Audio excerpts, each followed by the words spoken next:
السلام عليكم ورحمة الله وبركاته بسم الله الرحمن الرحيم نحمده ونصلي على رسوله الكريم أما بعد سبحانك لا علم لنا إلا ما علمتنا إنك أنت العليم الحكيم ربي اشرح لي صدري ويسر لي أمري واحلل عقدة من لساني يفقهوا قولي سبحانك لا علم لنا إلا ما علمتنا إنك أنت العليم الحكيم. Respected brothers and elders, mothers and sisters in Islam, we are thankful, we are grateful for the bounties and blessings of Allah subhanahu wa ta'ala in our lives. May Allah subhanahu wa ta'ala increase for all of us. May Allah subhanahu wa ta'ala keep us in the company of the righteous in this world. May Allah subhanahu wa ta'ala raise us amongst the righteous on the day of Qiyamah.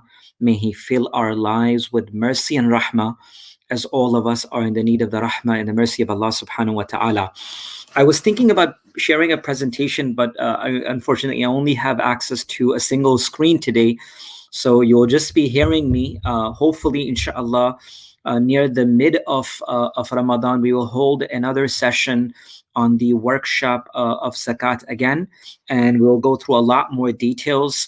I just want to go through some of the basic information with regards to Zakat that at least, inshallah, we are prepared.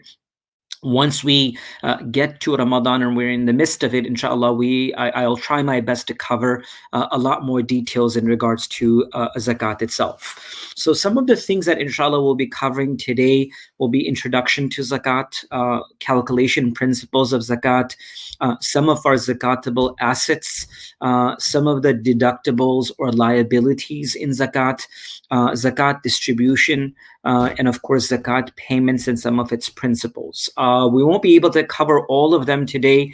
I will cover as much as I can, inshallah. So first and foremost, introduction to Zakat. What is Zakat?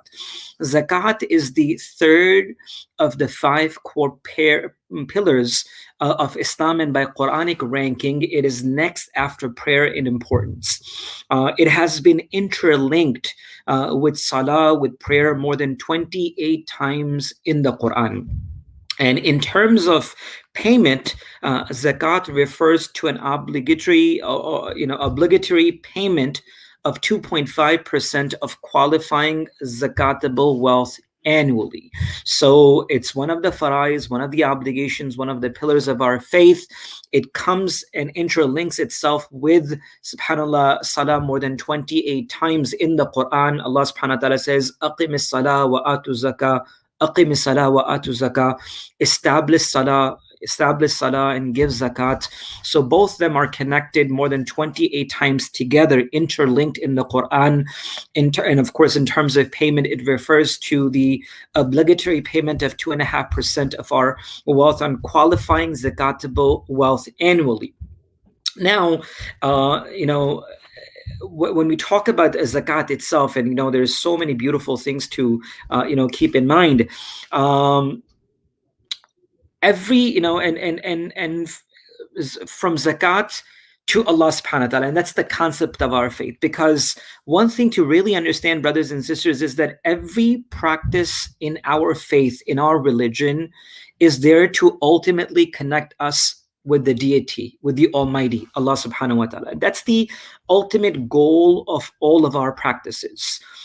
Be it our prayers, which are 5 times a day, be it our zakat that we're talking about today, be it our fasting in the month of Ramadan, be it pilgrimage towards Mecca. Every practice in our faith, in our religion, is there to ultimately connect us with Allah subhanahu wa ta'ala, the Creator, the Almighty. And each Islamic practice plays a different role in facilitating our recognition of Allah subhanahu wa ta'ala. Sometimes it's our body, sometimes it's our wealth, sometimes it's our body and wealth, and sometimes it's just our inner selves. So all aspects of life, all practices play a different role in facilitating that recognition of the Almighty. And zakat itself brings the order, and what I love about this aspect of zakat, brothers and sisters, is that zakat brings order to the chaos in the economy. The market, the society. It allows the economy and all of its participants to actually recognize that there's a higher power, there's a deity. And some of the roles of zakat in our lives, brothers and sisters, and of course, for many of us, alhamdulillah, zakat comes every year, we give, and that's it. For some people, they, may Allah forgive, consider this to be a burden. For some, don't even care about giving zakat. But now, realizing that what is the role of zakat in our lives. So zakat finances the growth of faith and the faithful. That's the key point. That zakat itself finances the growth of faith and the faithful. Zakat is a human capital fund which seeks to empower individuals, right? It's not just few people or the wealthy. Zakat is a human capital fund collectively gathered which seeks to empower individuals. Zakat guarantees every struggling person a baseline provision and supports to give them more opportunities to break out of the circle of poverty. Brothers and sisters, we see across the world there are those that Allah has bestowed, the Almighty has given so much. And then there are those that have not been given that much. And if you really look at the concept of zakat and this charity that exists in our faith, if every person was fulfilling their obligation in a proper way, there will not remain a single person in need on the face of this earth. It is not possible. That's not equal or connected to the mercy of the most merciful. Allah, the Almighty, has not created you in this world without your share.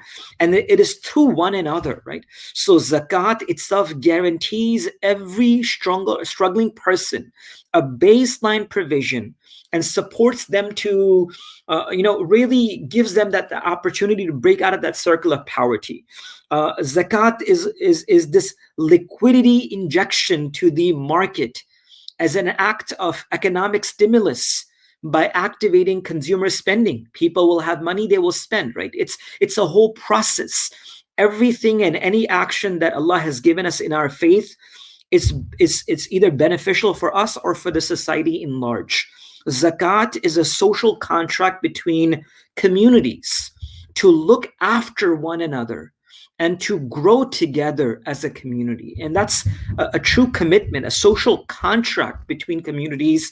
And these are all the roles of zakat itself. Now, when we come to the benefits of zakat, zakat can be described from multiple angles, depending upon which angle you're describing zakat. Zakat could be beneficial from the vision or the eye of the payer, the person who's giving the zakat, or from the recipient, meaning there's benefit for the recipient, and then for the society itself. So let's look at these three lenses and the benefits of zakat itself. So from the lens and from the angle of the payer, the person who is giving zakat, number one, zakat establishes subservience to Allah in one's life, that you really consider that, this mal, this wealth that I have been given, it's not actually mine. It's an amana, it's a trust from the Almighty that I have been given. So, zakat establishes subservience, and really when you look at the word sadaqah, which the Quran talks about, and zakat itself is sometimes mentioned as sadaqah in the Quran as well. And the word sadaqah, for those who are a little familiar with the Arabic language, the word sadaqah comes from the root word of sidqun, right? And sidqun itself, subhanallah, comes from the essence of truthfulness. So when a person is paying their zakat or fulfilling their obligation, they are fulfilling the responsibility or the truthfulness of their faith that my life, my wealth is all Allah's. That's why the word sadaqah is referred to as giving of our charity, which comes from the sidq or the truthfulness of our commitment to Allah subhanahu wa ta'ala, that my life, my wealth, everything is for Allah. So from the angle of the payer, the person who's paying, zakat establishes subservience to Allah subhanahu wa ta'ala in one's life. Zakat is a means of gratitude for the blessings of one's wealth. It's the purification of the soul. Zakat is a means to multiply one's reward in this world and the hereafter. Zakat is to sympathize and to show compassion to the less fortunate. Zakat is a means to bless and purify one's wealth and to make it full of barakah and blessings. When it comes to the angle of the recipient, zakat is to alleviate poverty and the need of the needy. Right? That's one of the reasons. Zakat removes ill feelings and spiritual disease in the needy, such as jealousy, as malice against others who have wealth. Zakat is there to allow the recipients to survive and to get free access to basic necessities. And when you look at the society, when you look at from the angle of society, zakat is actually a means of developing and strengthening the economy, the Islamic economy, or the center, or the place where anywhere a person is actually living. And zakat is a means of da'wah and propagation of our faith. It bridges the gap between the rich and the poor. It develops brotherhood and sisterhood between different classes of society. And that's why it is so, so important. Number two, the second part that I want to focus a little bit upon tonight is the aspect of calculation and principles. What are the conditions for zakat to become obligatory? So scholars have mentioned that there are three obligations. Number one, of course, a person has to be a person of faith, a Muslim, for any obligation or commandment of Islam to be mandatory upon them as Muslim. Number two, adolescence, meaning they have to be at the age of maturity. And number three, they must have the mental capacity, meaning they should be sahibul aql, a person who knows what is happening around them, a person who has enough intellect to make the sound decisions, a person who does not hold that much capacity or mental strength to know what is right or wrong. They are not held accountable for these obligations. But with regard to the second obligation, which is adolescence, or which refers to puberty, or the age of a person being, baligh, as they say in Arabic, that is only a condition in the Hanafi school. In Hanafi school, a child must be baligh in order for the zakat to become mandatory upon them. In the other schools, such as Imam Shafi, Malik, Imam Ahmad, rahmatullah alayh, in their sayings, that even if there's a child who has not reached the age of puberty, but they are owners of the wealth, then the guardians will be responsible to disperse the zakat on their behalf. And according to Abu Hanifa, rahmatullah alayh, it is not. So we'll keep it simple. Muslim, a person who is the age of puberty, adolescence, and a person who has the mental capacity of knowing the do's and the don'ts. These are the individuals. These are the conditions relating to the payer itself. Now, conditions related to wealth. Number one condition is ownership. Zakat is due on assets owned by individuals, sole traders, partners in an LLP or LLC or their shares, shareholders in a private held company, beneficiaries of a bare trust, which one has access and control over. And zakat is not due upon the wealth such as charity. There are organizations which hold wealth for charity. Waqf, meaning there are endowments, charitable trusts, interest in possession, possession trusts. These are non-zakatable wealth as well. So ownership is one of the conditions in regards to the wealth itself. So let me repeat this again. So one of the conditions of the wealth itself is that you must have ownership. And zakat is due on assets owned by individuals, sole traders, partners in LLC, LLPs, or their shares, shareholders in private held companies, and beneficiaries of a bare trust which one has access and control over. Wealth, which is not considered ownership, is charities, waqf, endowments, charitable trusts. These are considered to be, wealth, but one does not have complete ownership over them. The number two thing is possession. Not only ownership, but possession as well. Either actual in one hand or constructive, where one has the access or has delegated a control to another party. That's possession. Possessed assets also include assets that are invested, whether locked in or accessible during the investment period. So the second condition of the wealth is possession. Number one was ownership. The second condition of wealth is possession. So possession could either be actually in one's hand or constructive, where one has access or has delegated control to another party. Or possessed assets also includes assets that are invested, whether locked in or accessible during the investment period. Number three condition of wealth is that it has to be productive assets. Zakat is only due on assets that are owned for exchange purpose, like cash, which by design is for exchange, or trade assets, which are acquired to resell for profit or return, or asset that naturally grow in units and size. So in context of zakat, this is referred to as male nami. These assets are cash and receivables, gold and silver, trade assets, animal livestocks, and crops. So let me repeat these again. So productive assets are cash and receivables, and we'll talk about cash and receivables in just a second. Gold and silver, we'll talk about them as well. Trade assets, I want to defer this for a later session, but I'll briefly touch upon them as well. Then animal stocks and crops, which people, of course, farm and grow.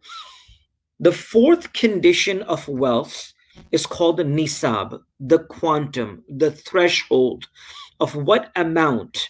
So zakatable wealth should be equal to or exceed the nisab in order for it to become mandatory for a person to give zakat. So let me just go back quickly. Let me make this a little easy. Conditions related to the payer, the person who has to pay zakat, there are three conditions: Muslim, baligh, adult, mental capacity. Three things. When it regards to wealth, what type of wealth? Number one condition of wealth is ownership. Individuals, sole traders, partners in shares, shareholders in private held companies, beneficiary of a bare trust in which one has access and control to it. So conditions of wealth, number one is one should be ownership of the wealth, number one. Number two, they must have possession of the wealth, either in one's hand or constructive, whether one has access or delegated this access to someone else.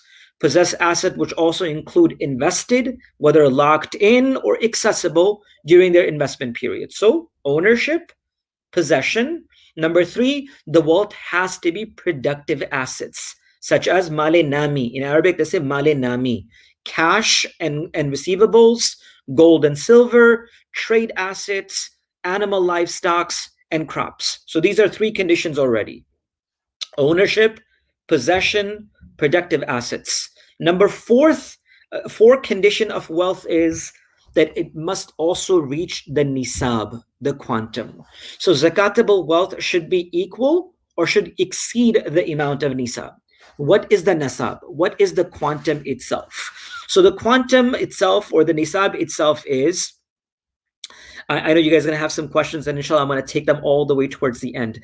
And forgive me because I have only one screen, so I'm focusing upon the presentation. Inshallah, next time when we do, we'll do a little bit more detailed where you guys can see this as well.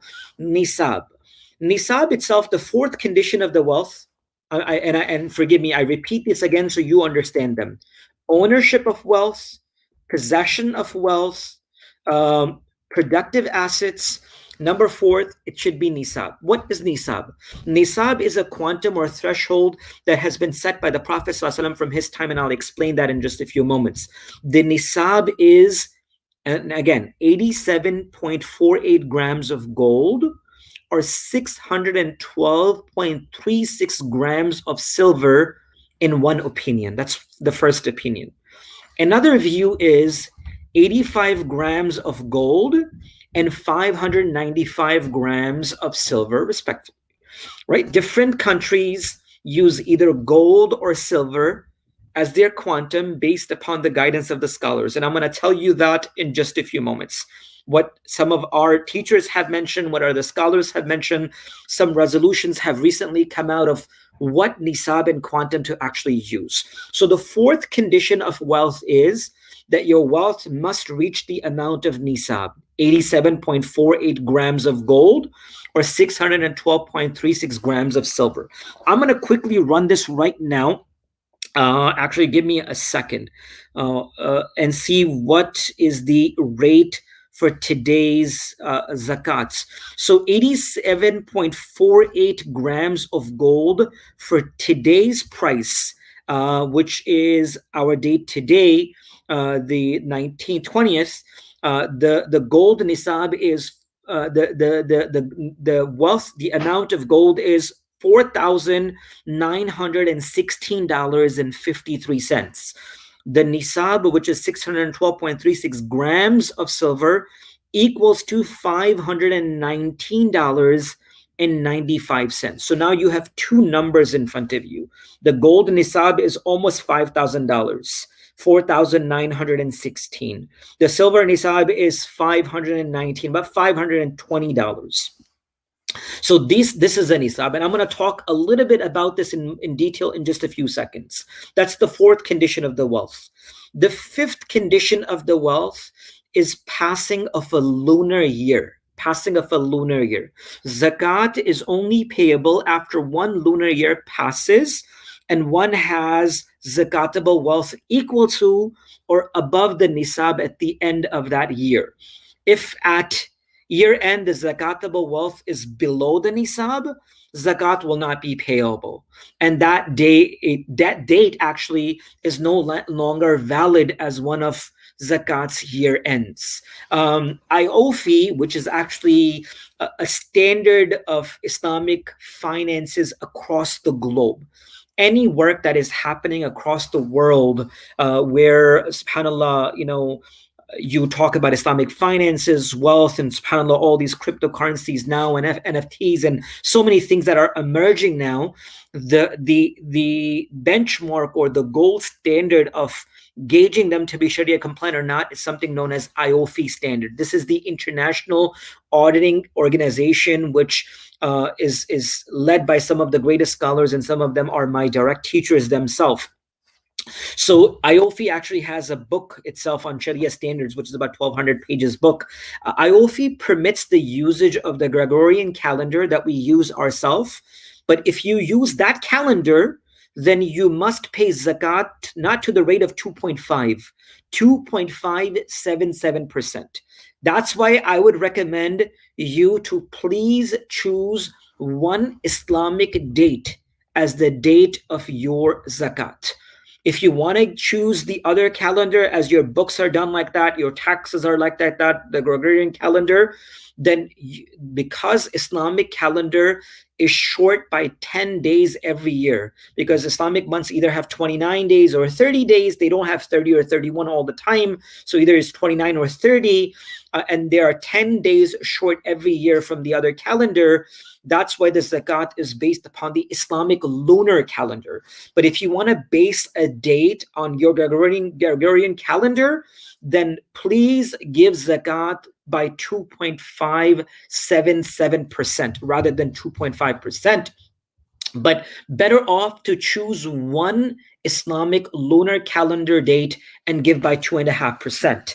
Now, Nisab, this is really, really important now to understand. Nisab is the threshold upon which zakat becomes obligatory. The rationale of and the purpose of Nisab is that it is reflected and distinguished line between wealthy and the needy for zakat purposes. That's the rationale or the reason behind the nisab itself. This threshold that I just mentioned to you, 87.4, 612.3 grams, or the dollar amount that I mentioned to you for today, gold nisab is $4,916.53. Silver nisab for today is $519.95. This threshold was set by the Prophet ﷺ himself. He said in his hadith, which is reported in Sunan Abi Dawood, he said, if you have 200 dirhams, which is a silver coin, and it has been saved for a year, meaning lunar calendar, you're obliged to pay 5 dirhams of zakat from it, which of course is 2.5%. And then the Prophet ﷺ said, and there is no obligation of zakat in gold until you have 20 dinars. So he said 200 dirhams and 20 dinars, which is gold, which comes out to be 87 point some, grams of gold at this moment. And then he said, if you own 20 dinars of gold coins and it has been saved for a year, half a dinar must be paid, which of course is 2.5% itself. So the nisab at the time of the Prophet ﷺ was based upon gold and silver, as the Prophet's time was an era of biomedical standards of monetary system, right? That's how people used. People did not have currencies at that time, and it was gold and silver. So it was bimetallic standards at the time of Rasulullah ﷺ, and that's why gold and silver were set as standard. So the nisab weight, and let me go back to this as a reminder, the gold amount is 87.48 grams, silver amount is 612.36 grams, and the other opinion of the scholars is 85 grams of gold, 595 grams of silver. Now, a question comes, and this is a little difficult, question now is that which nisab should I use? There are two numbers you give me, 520 and give me $5,000. Which nisab do I choose? Either given to someone or even giving it out of my pocket, meaning what is my threshold? What am I supposed to use? This is a question that should be a genuine question that should come to all of us. So subhanAllah, the scholars, may Allah reward them and bless them, and they had mentioned that zakat obligation or obligation to pay zakat works in the following manner. And this is just to, before I even come to that question, this is just a little bit of introduction. If you own zakatable asset equaling to the nisab, and I'll talk about that nisab in just a few moments, just take these two numbers, 520 or 5,000. Keep both in your mind for now, and we will choose whatever you want to choose in just a few moments. If you own zakatable assets equaling the nisab, your zakat year starts counting from the lunar year. If you own zakatable assets equaling nisab all the way entire year, you don't have to worry about what comes and what goes. As long as that one day that you're giving your zakat, your wealth is above the threshold of nisab or the quantum, zakat will become mandatory upon you. And I'll make it very simple, very easy for you in just a few moments. Why two nisabs, right? Why two nisab? Now a question can come. In the prophetic era, the difference in value between the two nisab was 10 to 1, right? Rasulullah ﷺ says 200 dirhams or 20 dinars. If you do your maths, it means that it was 10 to 1. However, the purchasing power was identical between the two. So the actual nisab actually was identical. 10 dirhams would be able to buy exactly what 1 dinar could buy you in the markets. Since both currency were commonly used, there were no two standards at the time of the Prophet ﷺ. That meant that in terms of value, the nisab was actually 1 in the time of Rasulullah ﷺ. I hope this kind of clarifies one question that may be in our mind, that why do we have two nisabs? No, there are not two nisab. That means that in terms of value, the nisab was actually 1 at the time of Rasulullah ﷺ. So now the question is gold or silver. Many scholars are of the view that silver should be the threshold to determine who qualifies for zakat. Why?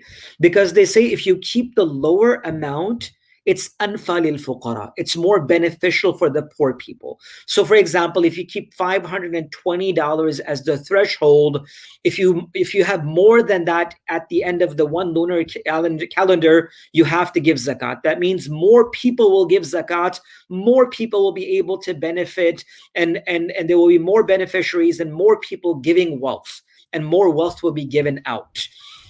That's their viewpoint.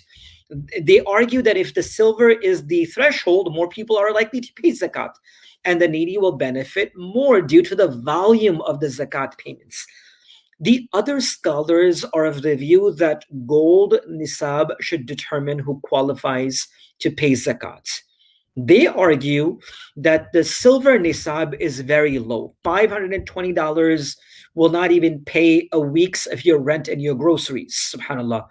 You barely can make one qurbani at the time of Eid al-Adha, with the price fluctuating and getting so much now. So they argue that the silver nisab is very low. You will find people who have $520, but they still can't make their ends meet at the end of the month, because they have that much, but it's still not enough for them to take care of their needs and necessities. So they argue that the nisab of silver is very low and does not accurately differentiate between the rich and the needy anymore.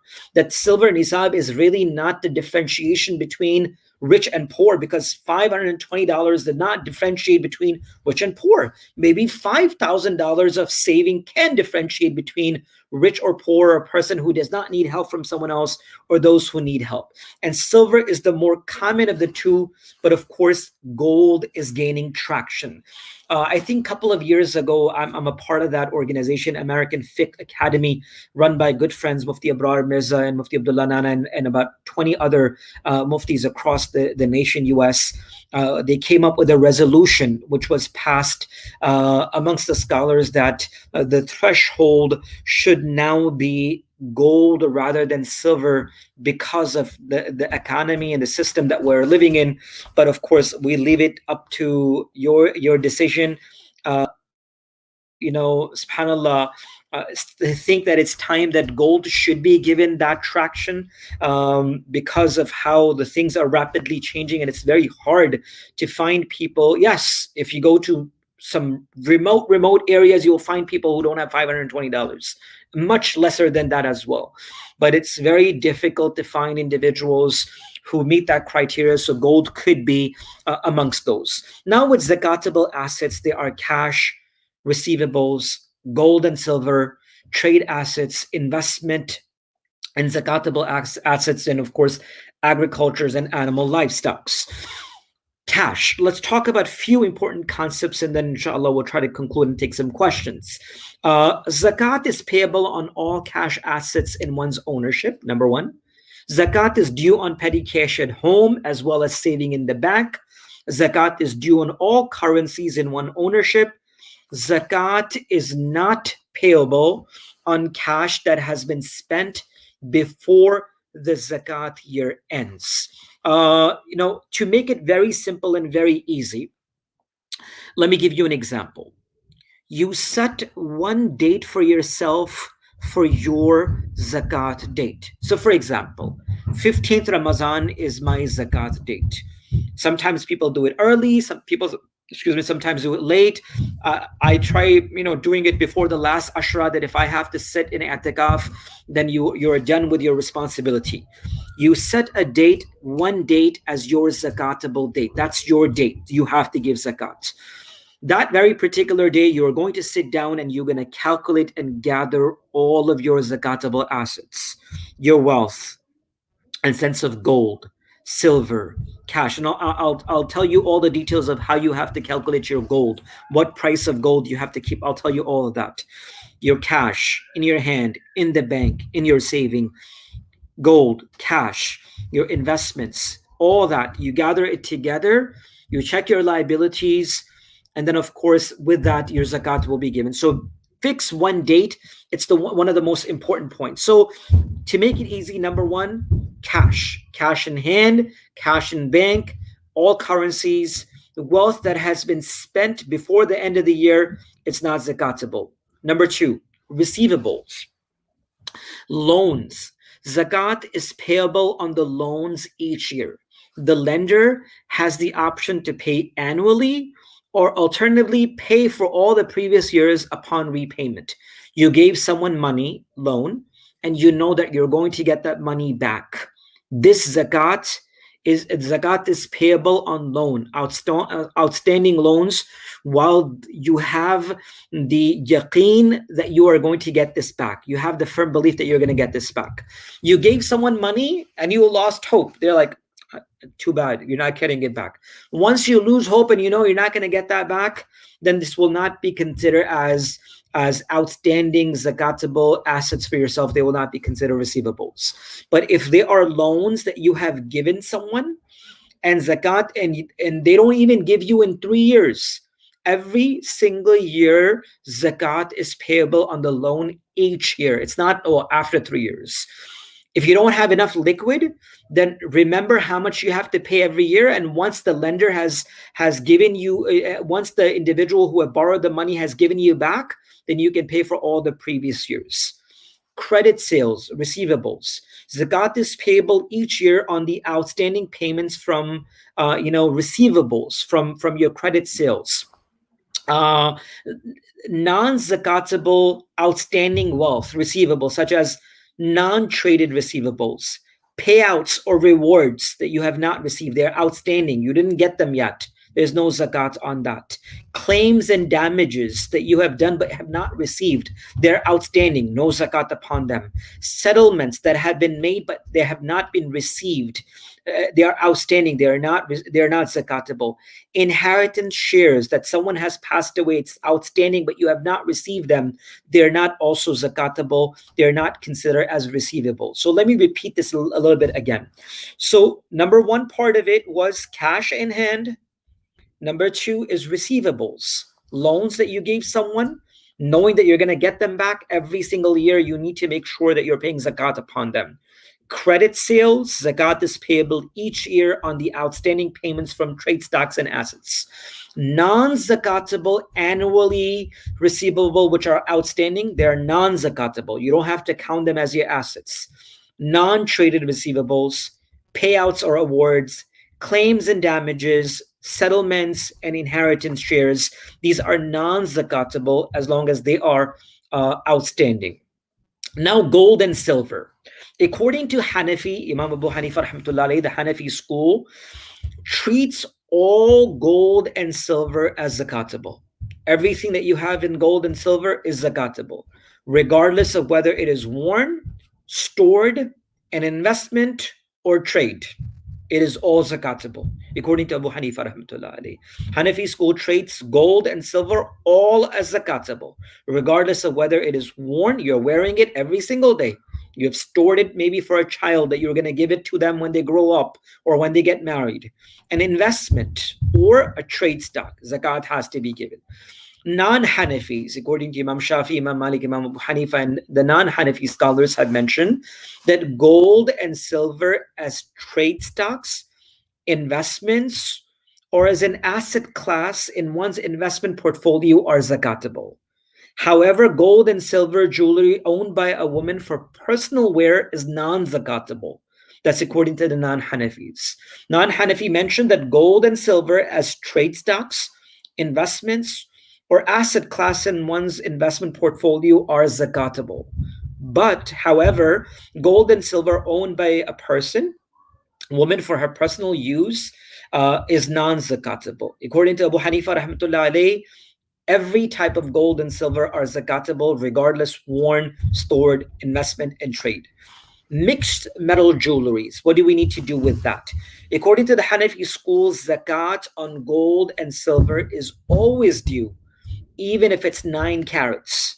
Only the gold and the silver element are zakatable in such jewelry. Not the whole thing, but only the gold and silver element of that jewelry will be zakatable. So the formula will be the price of the gold carat per gram times the number of grams itself.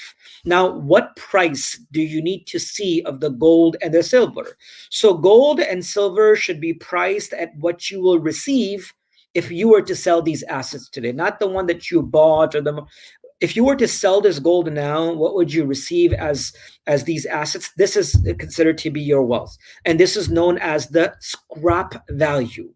So every year when you're about to give zakat, go online, check the scrap value of gold, and times it by the grams that you have, and you will have your entire value of your gold at that time. And you can really search the scrap value online easily, possibly. And if, inshallah, if any of you need help in calculating your zakat, please feel free to reach out to me and a group of our scholars who will love to help you out. It is an obligation. It is a farida. We can sit down and make sure that this obligation is really fulfilled, and Allah subhanahu wa ta'ala can be pleased with us. The fourth type of wealth itself is considered to be property. Number one, residential property. Residential property has no zakat. It's not your zakatable wealth assets. One's residential property, a holiday home, winter home, summer home, are not zakatable as they are part of one's personal assets, which are not needed for living.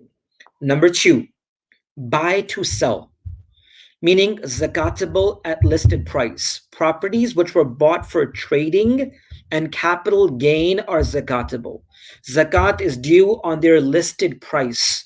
If you change your mind and decide not to sell a buy to sell property, zakat will no longer be due on the property. Number three, buy to let, meaning on rental income only. Buy to let are income generating assets to sustain the cost of living. As such, there is no zakatable like on other capital goods, but only upon the rent that, of course, you accumulate after the expenses. Deciding to sell a rental or residential property afterwards will not make the property zakatable. You're living in a house, you bought it for your own living, and in the middle of your living, you make the intention that I want to sell this. Now you don't have to give zakat on it until it is sold. So deciding to sell a rental property or your residential property afterwards, after buying it, will not make the property zakatable. The only time property or land or place will be zakatable is that when you signed on that dotted line, buy to sell. That will be zakatable at listed price. But if you're holding that property for a little bit and then you say, you know what, I changed my mind. I don't want to sell this anymore. So right away, zakat will no longer be due. Decide or you sell it and then you receive that money. And of course, that will be your wealth itself. Another part is, and I want to actually defer this because it's already a lot. I want to take this portion at a later time. Investment funds, listed equities and shares. This is a lot. And inshallah, I'm going to take this on a second part because it will be too much to absorb. But I will answer some of your questions that I've seen in the list itself just in a few moments. Investments such as investment funds, listed equities and shares, private equity investments, land and real estate investments sometimes, pensions and retirement plans. I'm going to talk about that because a lot of people have questions upon 401ks, crypto assets. And I'm just going to touch a little bit upon cryptos because I know a lot of you will have that question. I'm going to touch upon IRAs, 401ks, retirement plans in just a few moments, inshallah. In principle, any crypto assets which are purchased for capital gain will always be zakatable at 100% of its market value. That's number one thing. Any crypto assets purchased for capital gain will always be zakatable at 100% of its current market value. Any crypto assets purchased with another intention, meaning you don't have the intention of capital gain, but you have any other intention, then zakat will depend on the type of the crypto assets. So we don't have time to discuss that. Inshallah, I'll have it discussed later, and I'll have another one or two other scholars with me who are experts in the field to be with me. But you have different type of crypto assets, such as coin exchange, token payments, security tokens, utility and platform tokens. You have asset-based token. You have governance tokens. All of these, inshallah, we'll talk about at a different session, inshallah. You also have investments in sukuks, sukuki ijara. Zakat is not due on the principal values of sukuk certificates. Only the rental income is zakatable. Then you have sukuk, musharika, mudariba, murabaha. This is very complicated, which I will leave for a later time, that inshallah I can break this down through slides and it's going to be much easier for you to actually absorb. Then you also have business assets themselves, trade assets itself. Zakatable trade assets could be bank deposits, trade receivables, loan receivables, inventory, stocks, investment in zakatable asset itself, right? So there are a lot that you can understand. With regards to trade assets, some of the non-zakatable assets are maybe the property, the plant, the equipment, capital and fixed goods, fixtures and fittings, collaterals, intangible, not developed sources, All of these are non-zakatable, but inshallah, we will go with them in a lot more detail at a second session. Now, quickly touching on one last point and we'll be done. With regards to deductibles or debts, this is also very, very important. Incurred expenses to be settled in full within 12 lunar months can be deducted from one's zakat's calculation. 12-month installments of a long-term liability, if the debt is scheduled to be repaid over number of years. On the zakat anniversary, one may deduct 1 year worth of installment and repayments. Long-term loans, homes, cars, cannot be considered as liabilities. Short-term liabilities, which are payable in full within 12 months, are considered to be liabilities and can be deducted. Some scholars have mentioned that those services that you have already taken, such as student loans, you already took the service of that education, now you're paying back, and you have 12 months of installments that are due, even though you have to pay in 5 years. You cannot deduct long-term loans, but your 12 months, which is one lunar cycle installments of a long-term liability, can be deducted. So if you are paying $60,000 of your student loan and you're paying $500 a month, you can deduct $6,000 out of it for 1 year, because your $500 payment for the next 12 months comes to $6,000 and you have already taken the benefit of that service. So if the debt is scheduled to be repaid over a number of years of the zakat anniversary, one may deduct 1 year's worth of installment and repayments. These are deductibles. Personal loans for relatives and friends, the amount you intend to repay in the next 12 months to your relatives and to your friends that you have taken, can be deducted. 12 months of bank loans, right? The capital repayment due for the forthcoming lunar year for a long-term bank loan can be deducted. Any interest element, of course, is prohibited and cannot be deducted. So easy formula itself is zakatable assets minus deductible liabilities equals net zakatable assets. And what are those? Gold, silver, cash, receivables, investment in zakatable assets, business stocks. Gather them all together, minus liabilities which are due now. This is your net zakatable assets. If your net zakatable assets is greater than the nisab, of course, gold and silver, then zakat is payable. If the net zakatable asset is lesser than the nisab, then no zakat is due itself. Then, of course, there is a principle of distribution. According to the Hanafi school, the eligibility formula for any recipient of the zakat is that you need to make sure that they have less than the nisab itself. You cannot pay zakat to your spouse, your children, your grandchildren, parents and grandparents, a person who is not a Muslim, and a person who is wealthy, meaning who is above the threshold of zakat itself. These are some of the basic things. There's a lot more to cover. I know you have been listening to me for the last 50 minutes. You must have a lot of questions. Let me go back to some of these questions. So I'm going to take a break from that presentation. I'm going to go back to some of your questions. We're going to have part 2 on investments, assets, businesses, stocks, crypto. All of that detail, inshallah, will be covered in much more detail. And inshallah, hopefully Allah subhanahu wa ta'ala makes that easy for us. So let me go back to some of the questions. As much as I can cover, I will try to cover, inshallah. One of the sister goes, I know this is off topic, but please, Mufti Farhan, pray for my daughter who is in the ICU on a ventilator. Allahu Akbar. May Allah subhanahu wa ta'ala give her shifa, health and cure. My brothers and sisters, anyone who is sick that we know of and we don't know of, may Allah give them shifa and health. Wallahi, Allah subhanahu wa ta'ala is Kareem, and He controls everything with His amar of kun fayakun. Allah says kun fayakun, be, and it comes into existence. Oh Allah, we ask you to give shifa to our sister. And oh Allah, we ask you to give shifa to all of those who are sick and going through difficult times.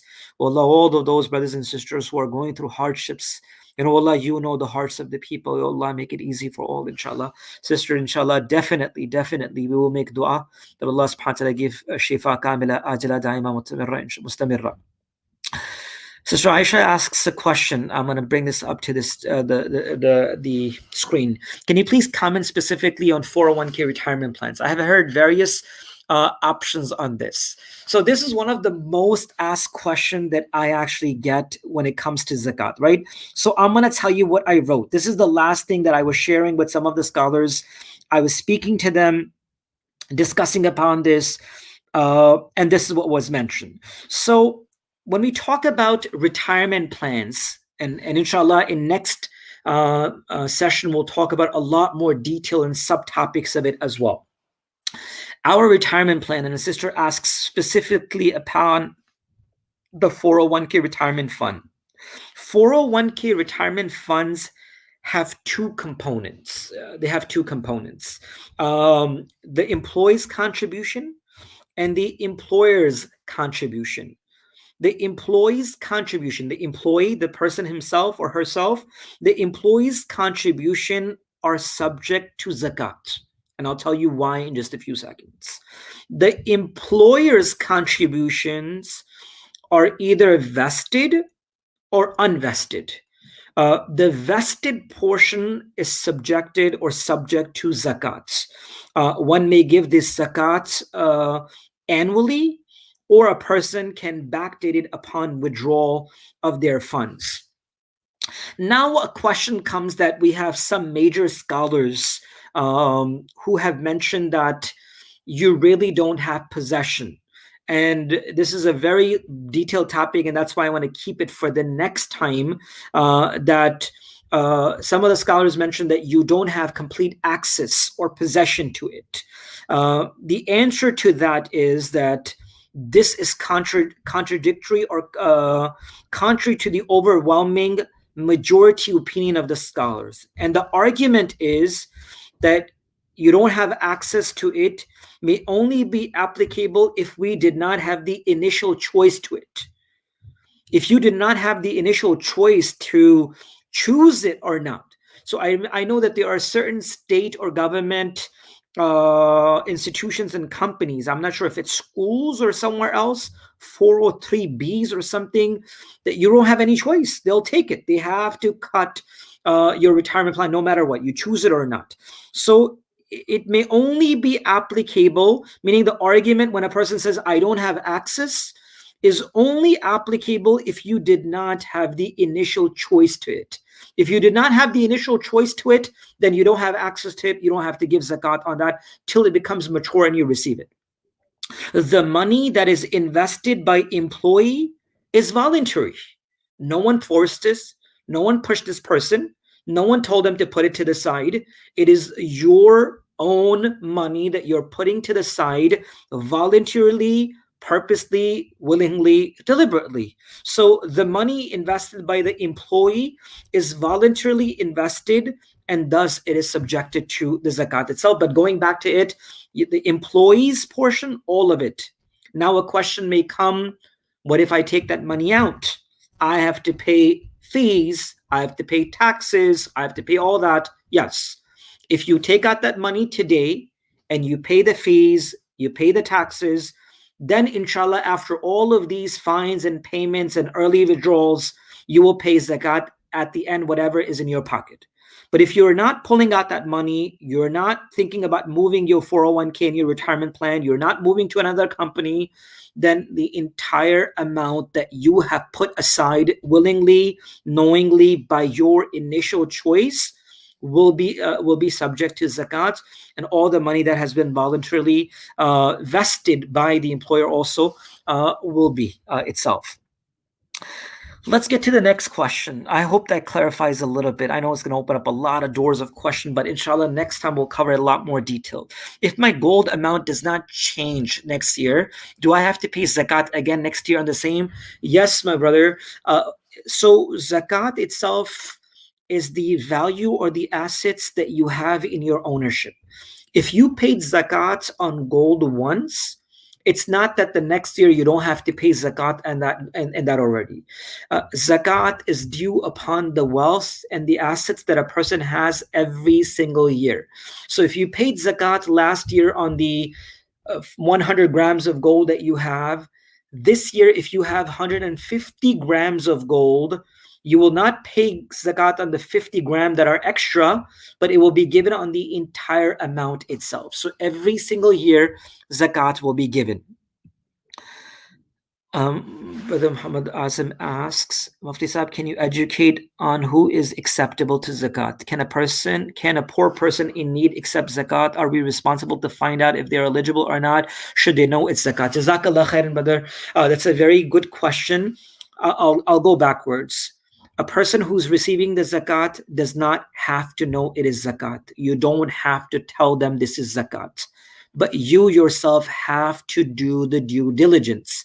I remember this thing so openly and clearly. Our ustads, our teachers used to say this in Urdu. I'll try to say in Urdu and I'll translate that in English. Kisi ki dunya banate hue apni akhirat na bigaad dena. To make someone's dunya, do not destroy your akhirah. I know we do not have to disgrace, dishonor any individual, but zakat is a fariza. It's an obligation. A lot of time people themselves don't even know that they are eligible. They will just say, you know what, I'm eligible, but they themselves are not even sure. It's our responsibility to do our due diligence. I walk inside a store and the guy said, it's halal, eat it. And the guy himself does not even know what halal is. It is my obligation to make sure that I figure out that this is okay for me to consume, it's halal, and I take the right thing. So number one, you don't have to tell the recipient that this is zakat. You can tell them this is hadiyah, this is a gift. If they ask you and they say this is zakat, then you cannot lie. You cannot withhold. You must tell them that this is zakat. If they don't ask, you can tell them this is for you, for your usage. Number one. Number two, are we responsible to find out? Yes, we are. Do your due diligence. What is the due diligence? Find out from resources around that individual. Then we go back to the same question, brother. SubhanAllah, $520 or $5,000. You got to choose which threshold you want to use. Because if you choose the $5,000 threshold, then it's much easier to find people and give them the zakat itself. If it's $520, then you have to be extra careful, because these days, even with the support and whatever people are receiving, stimulus and this and that, what's happening? A lot of people have that much money. And to receive zakat, it's not that you have to have that wealth for the entire year in your possession. If someone has that much money, meaning more than $520 in their hand that day, they can't take zakat. Even though they just got it today, they can't receive. It doesn't have to be in their ownership for the entire year as well. So the day that you're giving them zakat, they should not be owners of zakat itself. A lot of time, and forgive me for saying this, brothers and sisters, a lot of time, and can a poor person in need accept zakat? Of course. I tell you this, look for your relatives, your blood relatives. Number one, look for your blood relatives who are in need, who are in zakat. Find them and give them zakat. If not, then find a person who is in extreme need, that when you fulfill their need, they will make dua from their heart, that their dua will touch the arsh of Allah subhanahu wa ta'ala. And forgive me for saying this, brothers and sisters, and I love you all for the sake of Allah subhanahu wa ta'ala, but a lot of time we want to push that 2.5% zakat on our relatives, where Allah has given us that 97.5%, which we can give them. Wallahi, I know, forgive me, but I know so many people who have reached me and said, Mufti Saab, koi tarika kare ki zakat de sakun main usko. Find me a loophole that I can give that person zakat. Come on, Allah has given you 97.5% for your relatives. This 2.5% is only for the poorest of the poorest that Allah has, subhanahu wa ta'ala, has decreed upon us. Maybe like if Allah has made you eligible, tawfiq enough that you can give, be thankful to Allah subhanahu wa ta'ala. And I say this so many times that for many of us, brothers and sisters, Allah's karam, Allah's karam, Allah's karam. For many of us, our 2.5% is more than the 100% of millions, if not billions of people, right? There are 8 billion people across the world. Majority of the people live in poverty across the globe. Our 2.5% is much more than the 100% of millions of people across the globe that Allah has blessed us with so much. So find the people, consider this as one of the biggest ni'mah of Allah, that Allah gave you tawfiq to give zakat, right? Ishfaq Sahib rahmatullah Ali, one of the speakers from Pakistan, I remember one of my dear friends, Dr. Tariq Ibrahim Sahib, had sent me a small clip. This is off zakat, but I'm going to tell you a small story. So he said this in Urdu. He said, I came off of a rickshaw on a car, and the rickshaw driver's total change was $3, 3 rupees and 80 paisas. I'll make it in $2, $3.80. So he said, I gave the guy $4 and he gave me $1 back. So I gave him the 20 cents extra. He said, I was with my dad, and my dad asked me, how much did you give him? So he said, my dad, his total bill was $380. Uska $380 banta tha, maine 4 de diya. I gave him 4. So he said, my dad said, you should have given him all 5. He said, all 5? How can I give him all 5? He says, you are also given from the given. Meaning what Allah has given you, you are giving from your given. It's not that it's you who have this money. Tum diye वैसे दे रहे हो. You are giving from the given by Allah subhanahu wa ta'ala to you. Then he said, Faqih Abu Lays, or one of the other scholars, mentioned something so beautiful. He says, give the one who is deserving and give the one who is not even deserving. I'm not talking about zakat, but I'm just talking about sadaqah, charity, give to the poor. He says, give to the one who is deserving and give to the one who is not deserving. Haq wale ko bhi do, na haq wale ko bhi do. He said, why? I understand giving it to the person who is of haq, but why give it to the one who is not even a person of haq, meaning not deserving? He says, कि फिर तुम्हारा ना हक आना बंद ना हो जाए. Because there is so much that you are getting that you don't even deserve.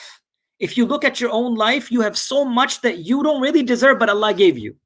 So if you want your wealth to continue and you to continuously receive what you really don't deserve, but Allah gives you, then give those who don't even deserve as well. So brothers and sisters, make this the adat, the habit of sadaqah and charity. And when it comes to zakats, that should be the happiest day of the year for you, that Allah gave me tawfiq, that Allah gave me enough that I can give others. Wallahi, take this as one of the best days. Never a burden upon yourself. Let's take this. Sorry, I go on these tangents, man.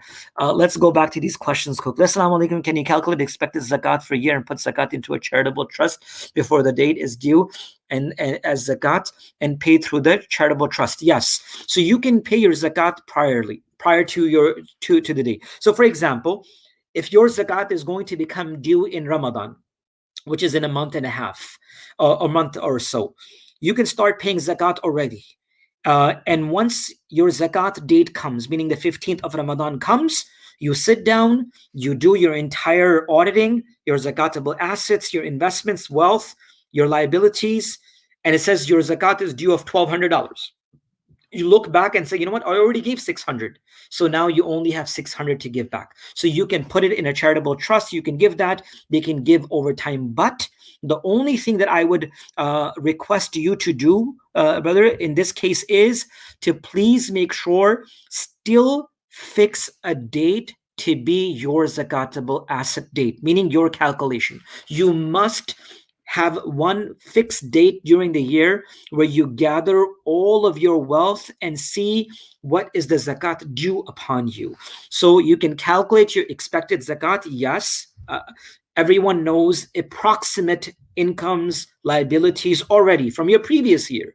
You can put that expected zakat for the year, put it into a charitable trust before even a date is due. That's perfectly fine, and pay through the charitable trust over time. But when the exact date of your zakat comes, please do your complete audit. Sit down that day.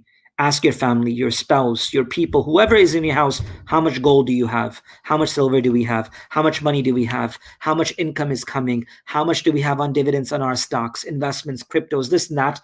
Gather all of that wealth. There's a very beautiful chart, inshallah, I will share in a link. I will share in a comment. It's very beautifully done. You just have to plug in your numbers, plug in your liabilities, it will give you your zakat, inshallah. I'll put that at the end, inshallah. It's going to make things very, very easy for you. The only thing it doesn't have is the crypto and other stuff, because that just came out, but that chart is really amazing. It's going to be really helpful. So the charity can give, but please make sure that you audit yourself and make sure that the enough or a right amount was given. Once you audit yourself and you figure out, oh, mashallah, I gave more than what I was supposed to, Allah's karam, Allah accepted it. But if you gave less than that, meaning the expected amount, then please make sure that you take care of the amount that is less and you take care of it. Retirement pension accounts, 401k fluctuates on a daily basis. Sometimes it's a very large amount. What will be the best way to determine a consistent valuation to pay to the right amount? The amount of your 401k and all the other assets will depend upon the day of your zakat. Choose one date for your zakat. 1st Ramadan, 10 Ramadan, 27th Ramadan, 1st Muharram, 1st Safar, 1st Rabiul Awwal, whatever it is. Choose one Islamic date to be the day that you count all of your assets. That's the day you're going to take the gold value. That's the day that you're going to take cash in hand. That's the day you're going to take the ending balance of your bank account, your savings account, whatever it is. That's the day you're going to take the amount of your 401k. All of that will be counted as that one particular day.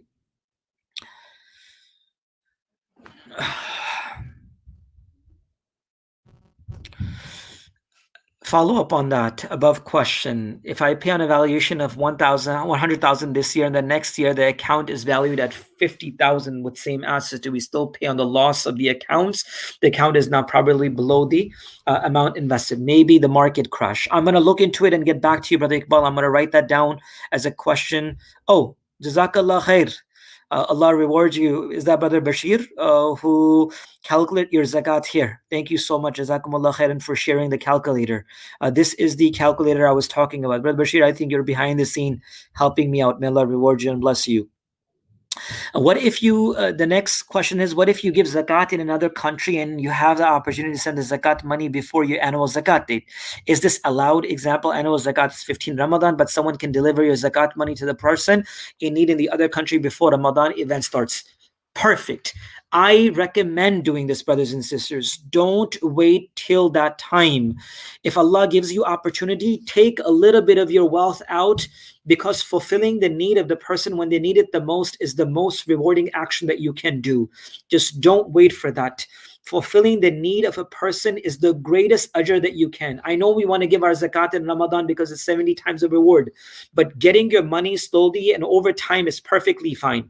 But for you to audit yourself on the 15th to make sure that you sent the right amount, Allah subhanahu wa ta'ala will give you the ajr of 70 times your ajr. Wallahi, Allah is kareem. So your niyyah and intention of sending your zakat money before your annual date is perfectly fine. Let it reach the poor people. Let it reach the needy people. Let it reach the people who are in need. And inshallah, once your annual date, which is the 15th of Ramadan or whatever it comes, just make sure that you gauge yourself that you have paid properly. You should be fine. Please do that. Do not wait in that. You can have monthly zakat going on, or whenever someone asks and you know that they're in need, you can give your zakat in advance as well. If my income from rental property is less than the monthly mortgage, still I have to pay zakat? No. Whatever is left as your assets at the end of the year. So for example, rental property is getting you $1,000. The mortgage payment on that property is $1,500. You're paying $500 from your own pocket. That $1,000 that is coming from the rental property doesn't come to you. It goes back to them. There is no zakat upon that property.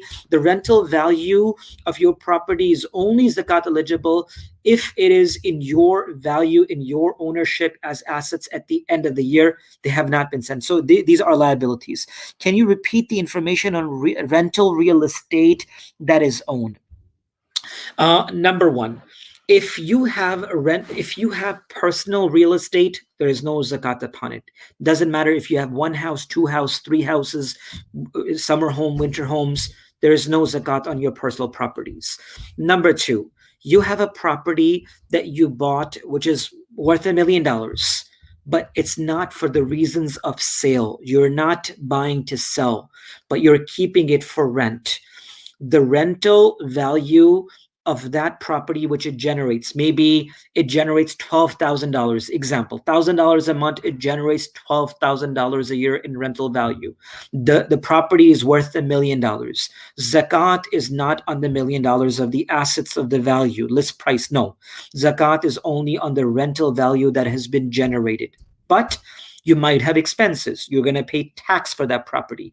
You have to do improvement. You have to do touch-ups of the house. You need to make sure that the house is properly taken care of. So the investment that goes back to the house can be deducted from the rent as well. So whatever you save from the rent after your liabilities is something that you pay zakat upon. Properties that have been bought with the intention and reasons to just resell. You sign that dot and saying, as soon as I get a better price, I'm going to sell that. That real estate, every single year when it's the 15th of Ramadan, you have to get the list price of that property and pay zakat upon it. You have a property that you listed for sale, but you change your mind and say, you know what? I'm not sure. Maybe I'll rent it. I'll keep it. Or you have a property or land that you have no intention for. There's no zakat upon it till you sell it and make the money off of it. Are diamonds that are part of jewelry zakat eligible? No. Diamonds are only zakatable assets when they have been bought for the reasons of investment, buying and selling. If diamonds are part of a jewelry, then the price and the value of those diamonds will be extracted, will be deducted from the gold and the silver. There's a gold ring with a diamond inside. You will only pay zakat on the gold value of the ring, nothing else. There will be no zakat on that diamond unless that diamond has been bought for the reason of reselling. But if it's for personal wear, there is no zakat upon diamond. Can zakat be given to adult siblings who meet financial threshold? Yes. Brothers and sisters who are closest in relationship is double the ajr. Find people closest to you in your relationships, your relatives, people who are close to you who are deserving of zakat, find them. You cannot give zakat to ascending and descending family. For example, mother and father, son and daughter, grandfather, grandmother. Ascending and descending individuals cannot. Spouses cannot give zakat to one another. But when it's brothers and sisters, nieces and nephews, aunts and uncles, you can definitely give them zakat. That's perfectly fine. Excellent program, great clarity of zakat. Lots of people treat zakat as a routine. Allah give us tawfiq. May Allah give us the ability to practice. Next question. Sometimes we think or feel someone needs help, but they don't accept zakat. Can we still give them money to help as zakat and not tell them that it's zakat? You think it's right? As long as they fit in the threshold and the criteria of zakat, yes, you can. But if someone has openly said that I don't want to accept zakat, I don't like to take zakat of the people, then we should not give them zakat. We should try to have other means. So we think or feel someone needs help, but they don't accept zakat. If someone doesn't feel comfortable taking zakat, we can give them through 97.5% that Allah has still given us. But we should not help them as zakat and not tell them. It would not be appropriate.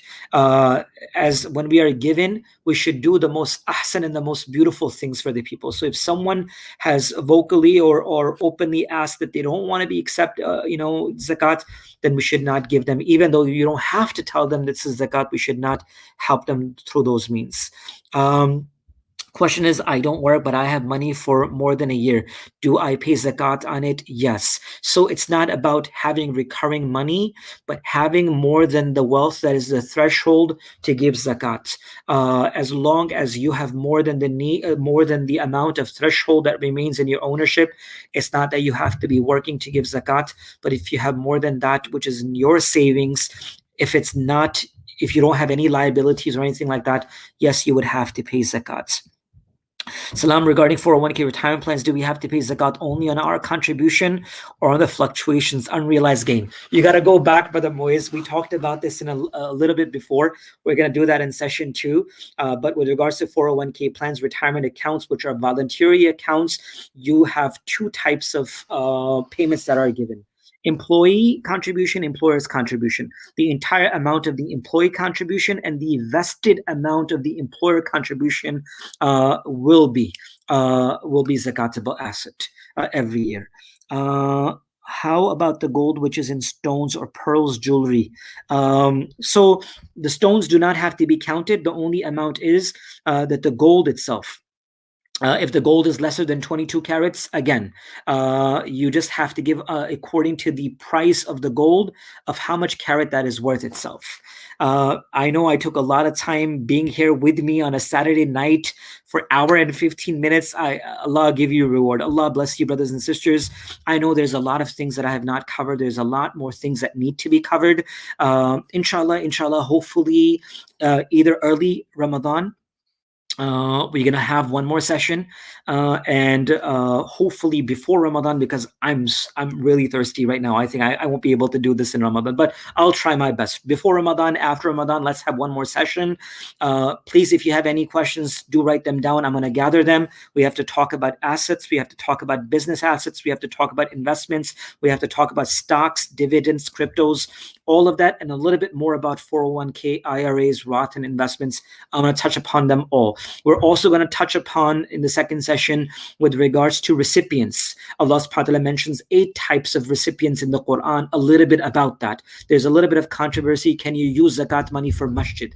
Can you use zakat money for propagation of the faith itself? There are differences of opinion. Inshallah, we're going to cover all of them next time. I don't want to further delay you. May Allah reward you. May Allah bless you. May Allah keep us on Sirat al-Mustaqim. And again, if anyone has any help that they need directly, please feel to reach out.